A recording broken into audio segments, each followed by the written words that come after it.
नमस्कार, आप देख रहे हैं नेक्स्ट 9 न्यूज। मैं तुषार आपके साथ। बृजभूषण बनाम पहलवान, यह मामला थमने का नाम नहीं ले रहा है और हर दिन एक के बाद एक मोड़ इसमें आते जा रहे हैं। खास करके तब से जब से सरकार से पहलवानों की जो बातचीत है वो शुरू हुई है, उसके बाद से हर दिन ऐसे ऐसे अपडेट सामने आ रहे हैं, ऐसे ऐसे खुलासे हो रहे हैं जिससे यह मामला और भी ज्यादा पेचीदा बनता जा रहा है। आज की 3 बड़ी अपडेट जो इस मामले में आई, पहले आपको वो बता देते हैं। सबसे पहले बृजभूषण सिंह को लेकर जो बजरंग पूनिया का सबसे पहले बयान आया, उन्होंने कहा कि सारे सबूत हमारे पास हैं, सारे सबूत सरकार के सामने हैं, लेकिन फिर भी उसे गिरफ्तार क्यों नहीं किया जा रहा है। इसके बाद कुछ देर बाद विनेश फोगाट के बयान सामने आए। उन्होंने कुछ बातें कही जिसमें उन्होंने 3 मुख्य बातों पर जोर दिया। सबसे पहले उन्होंने कहा कि ट्रेनिंग कैंप और टूर्नामेंट में बृजभूषण युवा महिला पहलवानों को अकेले पाकर छूने के लिए हर संभव तरीके से कोशिश करता था। दूसरी बात उन्होंने कही कि बृजभूषण ताकतवर आदमी है, वह हर जगह घूम रहे हैं और हमें घर बैठने के लिए मजबूर कर दिया जा रहा है। यानी कि वो खुले सांड की तरह हर जगह घूमे जा रहा है और हमें जो है मजबूर कर दिया गया है ताकि हम घर में बैठ जाए। तीसरी बात उन्होंने कही कि हमारी बात कोई सुन नहीं रहा था, इसलिए हमें मजबूर होकर सार्वजनिक प्रदर्शन करना पड़ा ताकि देश को पता चले कि शीर्ष पहलवानों की क्या हालत है।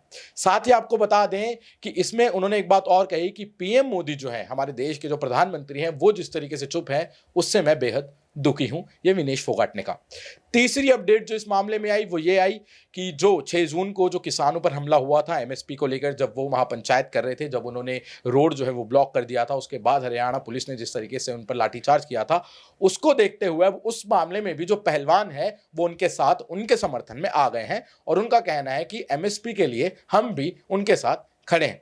अब इसको आप ये पहले तो आपको वीडियो दिखाते हैं कि जो बजरंग पूनिया और साक्षी मलिक ने जो इस पहलवान आंदोलन को लेकर और किसानों के एमएसपी को लेकर जो बोला, पहले आप वो सुनिए। नमस्कार। जितने भी हमारे किसान भाई अपनी फसलों के जो सही दाम के लिए जो लड़ाई लड़ रहे हैं, हम सभी पहलवानों के साथ खड़े हैं। जो उनके ऊपर अत्याचार किए जा रहे हैं पुलिस प्रशासन द्वारा, पीछे जो घटना हुई थी वो निंदनीय है। हम खुद एक किसान परिवार से आते हैं, वो पूरा साल खेतों में मेहनत करके पूरे देश का पेट भरने का काम करते हैं। उनके ऊपर ऐसे लाठीचार्ज करना, ऐसे जोर जबरदस्ती करना निंदनीय है। तो मैं पुलिस प्रशासन से भी और सरकार से भी अपील करता हूं कि उनका जो न्यूनतम मूल्य मांग रहे हैं, वो एमएसपी मांग रहे हैं, वो दिया जाना चाहिए। हम सभी किसान भाइयों के साथ खड़े हैं। धन्यवाद।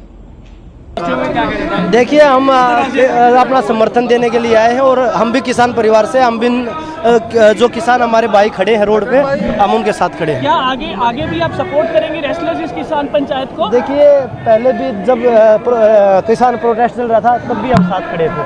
तो आगे जो भी आंदोलन होगा उसमें पार्टिसिपेट करेंगे।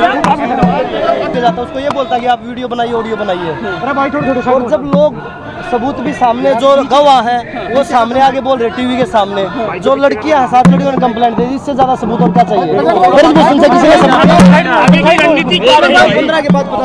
तो अब हम आपको बताएं कि जो सबसे बड़ी अपडेट आज की आई है कि जो पहलवानों ने किसानों का समर्थन किया एमएसपी को लेकर, उसको लेकर राजनीतिक अटकलें लगनी शुरू हो गई हैं और अब ऐसा कहा जा रहा है कि जो पहलवान है वो राजनीति में कूदने की कोशिश कर रहे हैं। हमारे साथ आज हैं आसिफ, आपका बहुत बहुत स्वागत है।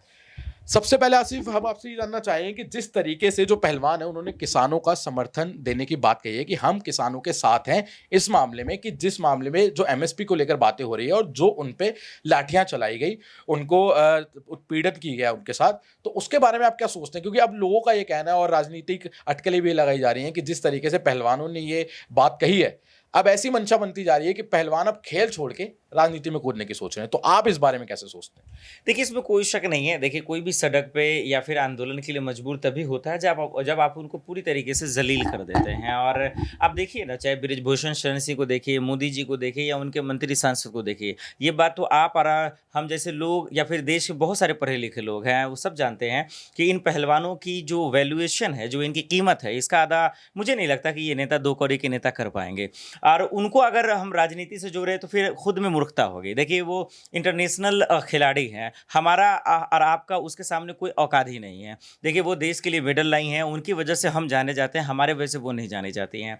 और आज अगर उसको राजनीति से जोड़ा जाता है तो फिर इससे शर्म के भर के क्या होगा। सोचिए तब जब इन्हीं पहलवानों को, इन्हीं किसानों को, जिस किसान का आप अभी जिक्र कर रहे थे, क्या बीजेपी के मंत्री नेता ने इन्हें खालिस्तानी, देशद्रोही, आतंकवादी ये सब चीज़ें नहीं कहा। सोचिए ये पहलवान खिलाड़ी हमारे लिए कंधे पर तिरंगा लहरा कर जो है लाती हैं। मोदी जी उन्हीं का स्वागत करते हैं, उन्हीं के साथ चाय पीते हैं, उन्हीं को बेटी कहते हैं, और उन्हीं के मंत्री अगर उन्हीं को खालिस्तानी, देशद्रोही बनाए, ये इससे बड़ा शर्म की बात क्या हो सकता है।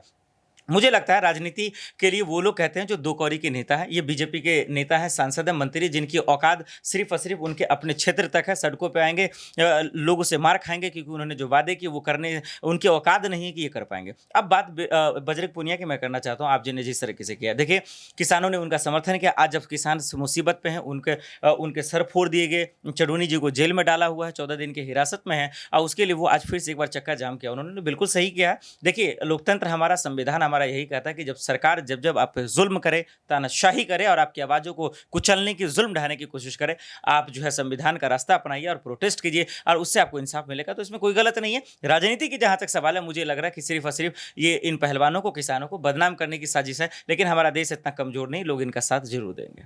देखिए जो अभी एक और अपडेट सामने आई, जब विनेश फोगाट ने अपनी ये 3 बातें कही जो मैंने बताई, उनमें उन्होंने एक चीज़ और कही कि जब हम अनुराग ठाकुर के साथ जब हमारी मीटिंग चल रही थी, खेल मंत्री जो हैं उनको जब ये बताया गया, जब वो अपनी पीड़ा जो बता रही थी, अपनी परेशानी बता रही थी, जो अनुराग ठाकुर थे वो फ़ोन में बिजी थे। उनका ये कहना है कि वो हमारी बात ढंग से सुन भी नहीं रहे थे। तो उन्होंने 15 जून का जो हमें टाइम दिया है, उस पर भरोसा नहीं है कि तब तक वो हो पाएगा। आपको बता दें दर्शकों कि जिस तरीके से 15 जून का टाइम दिया गया है, अब उस पर एक और जो है हमारे जो बजरंग पूनिया उन्होंने ऐलान कर दिया है। उन्होंने ये बोल दिया था 2 दिन पहले कि अगर 15 जून तक सरकार कोई सख्त कार्रवाई नहीं करती है, चार्जशीट फाइल नहीं होती है या और उससे बढ़कर कोई सख्त कार्रवाई नहीं होती है, तो जो पहलवान है, बाकी के जो पहलवान है जिन्होंने हमारा साथ दिया, वो 16 से 17 जून तक इंतजार करें और तब मेरा कॉल आएगा और फिर हम आगे की रणनीति जो है वो तय करेंगे। तो आपको क्या लगता है कि 15 जून का जो समय दिया गया है, इस समय में सरकार कोई सख्त एक्शन लेगी? क्योंकि एक तरफ देखा जा रहा है कि 2024 के इलेक्शन सर पर है और जो सरकार है वो अभी अपने आप को सिर्फ इलेक्शन के लिए ही एक तरफ ही फोकस रहना चाहती है, वो दूसरे मुद्दों में नहीं भटकना चाहती। तो ऐसा भी कहा जा रहा है कि हो सकता है कि वो कोई एक्शन ले ले, और ऐसा भी कहा जा रहा है कि ये भी हो सकता है कि जो पहलवानों को एक छोटी सी लॉलीपॉप पकड़ाकर उन्हें साइडलाइन कर दिया जाए। आप इस बारे में क्या सोचते हैं कि 15 जून तक क्या हो सकता है, या 15 जून के बाद आगे पहलवानों की क्या रणनीति हो सकती है अगर फैसला नहीं लिया गया तो? देखिए मोदी सरकार में एक चीज़ 2014 से हमारा गौर करते आ रहे हैं, नज़र देखते आ रहे हैं कि जब तक इनकी फजीहत नहीं हो जाती है, जब तक इनकी बेइज्जती नहीं हो जाती, तब तक ये कोई एक्शन ले लेता है। अगर उदाहरण के तौर पे हम समझे, किसान आंदोलन हम सबके सामने है।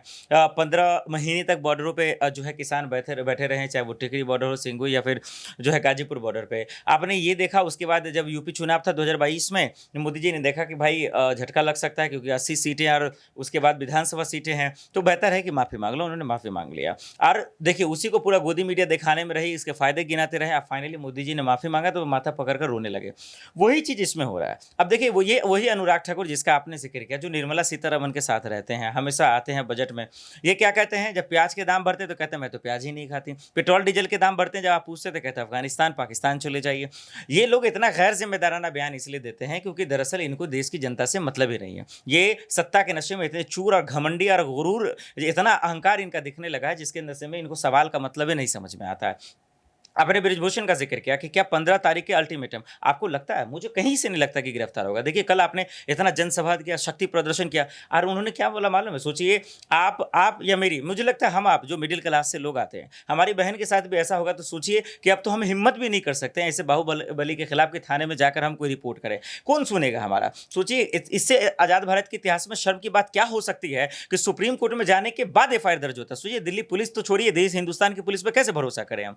अब सोचिए वो कल क्या कहता है कि हम इतने खूबसूरत हैं, हमें इनकी जरूरत पड़ेगी। सोचिए इतना लज्जत यानी कि बेशर्म वाली बयान दे रहा है कि वो खूबसूरत है, मतलब वो कुछ भी कर सकता है, मतलब अपने आप को वो खूबसूरत बता रहा है। अगर अभी भी आपने गलती नहीं किया, शांति से बैठिए, आपका अच्छी बात है, जांच पड़ताल की बात है, उसके बाद मुझे आप भी जानते हैं, हम भी जानते हैं कि जब तक गवाह नहीं मिलेगा, सबूत पेश नहीं होंगे, नहीं आपको सजा हो सकती है। लेकिन इसका मतलब ये बोलना कि हम खूबसूरत हैं, तो आप इसका मतलब चिढ़ा रहे हैं, आप उसको टीज कर रहे हैं, और यही उनके लिए बहुत बड़ी सजा है। मुझे लगता है कहीं ना कहीं तुषार की आज जो ये तमाशा बना है, ये सिर्फ और सिर्फ जो है देश की जनता को आईना दिखाना है कि मोदी सरकार के लोग पढ़े लिखे नहीं है, ये एक नंबर के गवार हैं। यही वजह है कि इन पहलवान बेटियों की इज्जत वो नहीं कर पा रहे और जिंदगी में नहीं कर पाएंगे। यही वजह है कि 15 तारीख का जो अल्टीमेटम मुझे लग रहा है कि सिर्फ एक लॉलीपॉप बनकर रह जाएगा।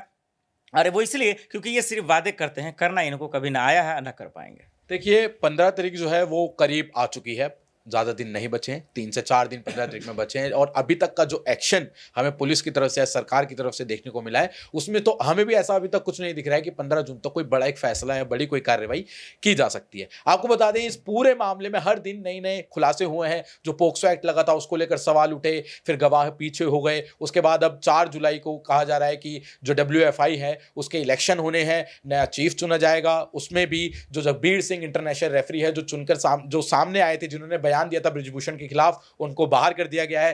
तो हर एक बात पे अगर हम गौर करें तो हम हर एक बात को इस मामले से जुड़ा हुआ पा सकते हैं। लेकिन 15 जून को क्या होने वाला है, 15 जून को क्या फैसला होने वाला है, या 15 जून के बाद 16 या 17 जून को जैसे कि बजरंग पूनिया ने कहा, क्या आगे पहलवानों की रणनीति रहती है, इस पर हमारी नजरें टिकी हुई है। आप भी बने रहें और देखते रहें नेक्स्ट 9 न्यूज़। मैं तुषार, धन्यवाद।